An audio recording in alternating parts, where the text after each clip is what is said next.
Friends, welcome to my channel Meghu's physics. आज की video में हम क्लास 9th फिजिक्स का नेक्स्ट चैप्टर स्टार्ट कर रहे हैं, ग्रेविटेशन।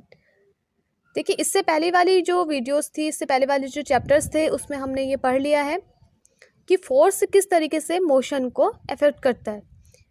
ठीक है, तो जो मोशन है और मोशन में चेंज है वो कहीं ना कहीं फोर्स से रिलेटेड होता है। फोर्स की वजह से ही मोशन स्टार्ट होता है, या फिर कोई रेस्ट वाला जो ऑब्जेक्ट है वो मोशन में आता है, या फिर मोशन करता हुआ ऑब्जेक्ट रेस्ट में आता है। तो कहीं ना कहीं मोशन जो है वो रिलेट करता है फोर्स से। अब ग्रेविटेशन क्या है?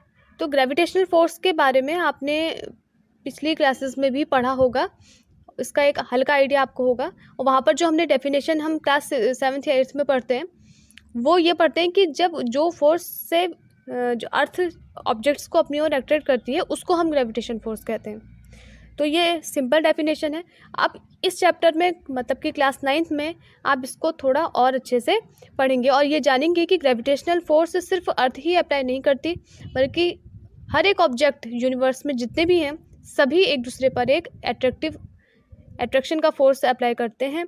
एग्जिस्ट करता है वो फोर्स किन्हीं भी दो ऑब्जेक्ट के बीच में, और उसी को हम ग्रेविटेशनल फोर्स कहते हैं। तो देखिए, हमने यहाँ पर कहा कि अर्थ ही नहीं अप्लाई करती फोर्स, ऑब्जेक्ट्स भी करते हैं। तो इसका मतलब ये हुआ कि ये जो फोर्स है ये क्या है? यूनिवर्सल है, हर जगह पाया जा रहा है। तो डेफिनेशन क्या है इसकी? The universal force of attraction which is acting between any two objects having masses and pulls objects towards each other is known as gravitational force। तो ये जो डेफिनेशन है ये आपको एनसीईआरटी की बुक्स में भी मिल जाएगी। तो हम इसको समझने की कोशिश करते हैं कि डेफिनेशन हमसे क्या कह रही है। द यूनिवर्सल फोर्स, देखिए पहला वर्ड क्या है? यूनिवर्सल है। इसका मतलब ये फोर्स यूनिवर्स में हर जगह पाया जाता है। ठीक है, ना ही सिर्फ अर्थ में, अर्थ के बाहर भी जितनी सेलेस्टियल बॉडीज़ हैं, ऑब्जेक्ट्स हैं, भारी से भारी, हल्के से हल्के, कितने भी, ठीक है, सभी के बीच में ये फोर्स एग्जिस्ट करता है। दूसरा है कि ये अट्रैक्शन के नेचर का होता है, क्योंकि ग्रेविटेशन फोर्स कभी भी रिपल्सिव नहीं होता है। Which is acting between any two objects having masses. तो ये कंडीशन है कि ये उन्हीं ऑब्जेक्ट्स के बीच में वर्क करेगा जिसमें कि मास होगा। मतलब कि ऑब्जेक्ट्स ही नहीं, बल्कि किन्हीं दो पार्टिकल के बीच में भी ये फोर्स एक्ट करता है। कंडीशन ये है कि उन पार्टिकल का मास होना चाहिए। And pulls object toward each other, एक दूसरे की ओर ही लगेगा फोर्स, क्योंकि अट्रैक्शन का है। And this is known as gravitational force. तो अब हम इसके कुछ कैरेक्टरिस्टिक देख लेते हैं जो कि इस फोर्स को और अच्छे से डिफाइन करते हैं। ठीक है, पहला है it is a type of non contact force. देखिए, नॉन कॉन्टैक्ट फोर्स क्या है और कॉन्टैक्ट फोर्स क्या है? जिस फोर्स को एक्ट करने के लिए, वर्क करने के लिए कॉन्टैक्ट की ज़रूरत हो, जैसे कि फ्रिक्शन फोर्स। फ्रिक्शन फोर्स तभी वर्क करता है जब कोई भी दो सरफेस एक दूसरे के कांटेक्ट में आते हैं, या कोई दो ऑब्जेक्ट एक दूसरे के कांटेक्ट में आते हैं, तो उनके जो सरफेसेस के बीच में जो फोर्स लगता है उसको हम फ्रिक्शनल फोर्स कहते हैं। तो उसमें कांटेक्ट ज़रूरी है। लेकिन नॉन कांटेक्ट फोर्स वो होते हैं जो अगर ऑब्जेक्ट बहुत दूर भी रखे होते हैं तो उनके बीच में भी वर्क करता है। ठीक है, उनके बीच में एग्जिस्ट करता है। तो ये ग्रेविटेशनल फोर्स भी हमको पता है कि अगर दो ऑब्जेक्ट बहुत दूर रखे हैं उनके बीच में भी होगा। सेकंड है acting between all things that have masses. तो हम किसी मैसिव ऑब्जेक्ट के बारे में ही बात नहीं कर रहे हैं यहाँ पे। जो छोटे से छोटा टाइनी पार्टिकल भी है, अगर उसका मास है तो उनके बीच में ग्रेविटेशनल फोर्स एग्जिस्ट करता है, ऑल्दो उसका अमाउंट बहुत कम होगा, क्योंकि ग्रेविटेशनल फोर्स जो है वो प्रोपोर्शनल होता है मास के। जितना ज़्यादा मास होगा उतना ज़्यादा ग्रेविटेशन अप्लाई होता है। थर्ड है it is always attractive and conservative. देखिए, दो शब्द यहाँ पे आ रहे हैं, पहला अट्रैक्टिव और दूसरा कंजर्वेटिव।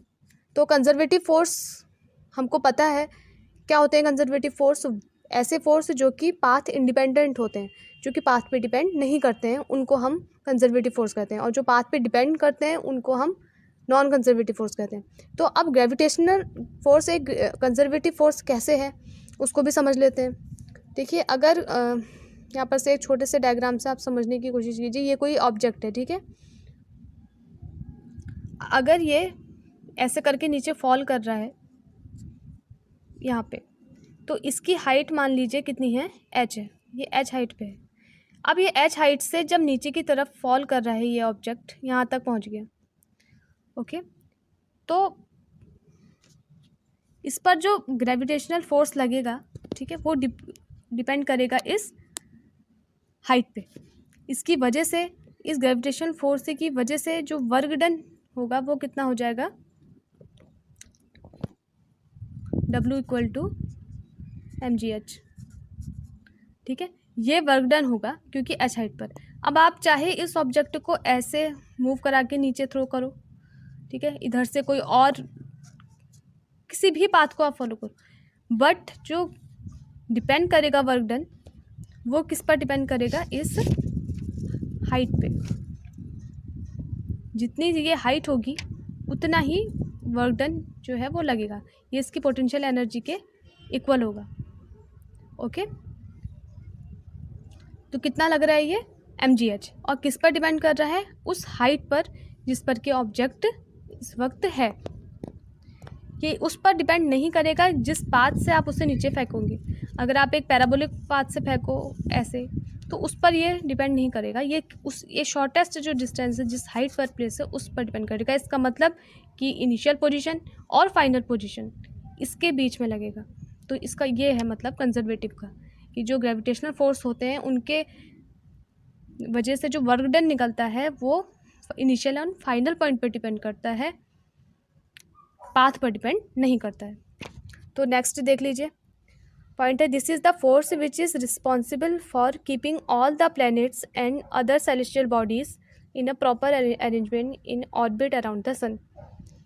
ग्रेविटेशनल फोर्स अगर नहीं होगा तो जो एक हम सोलर सिस्टम हमारा देखते हैं या सेलेस्टियल बॉडीज़ जो होती हैं यूनिवर्स में, वो अपनी पोजीशन पे नहीं होंगी, क्योंकि हम ये भी जानते हैं ना कि जो मास है वो इनर्शिया भी लेकर के आता है, ठीक है। तो जो अपनी जगह पर रहने की जो प्रॉपर्टी है, ठीक है, वो ग्रेविटेशनल फोर्स और इनर्शिया की वजह से ही होती है।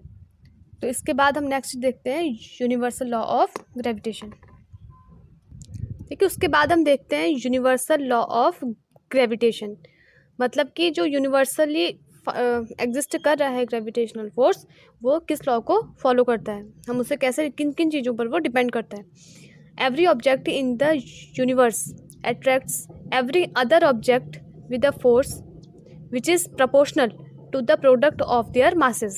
तो जिन मासेस के बीच में ये ग्रेविटेशन फोर्स लगता है उनके प्रोडक्ट के प्रोपोर्शनल होता है, and inversely proportional to the square of the distance between them, और जो उनके बीच डिस्टेंस होती है उसके स्क्वायर के इन्वर्सली प्रोपोर्शनल होता है। This force is along the line joining the centres of two objects, ठीक है। और ये जो लाइन उन दो फोर्स को ज्वाइन करती है उस लाइन के अलोंग लगता है। दैट मीन्स कि शॉर्टेस्ट डिस्टेंस जो उन दोनों के बीच में होती है, दूसरा भी कोई और भी पाथ फॉलो हो सकता था, बट जो शॉर्टेस्ट डिस्टेंस है ये, ठीक है, ये जो स्ट्रेट लाइन है इसके अलोंग लगेगा।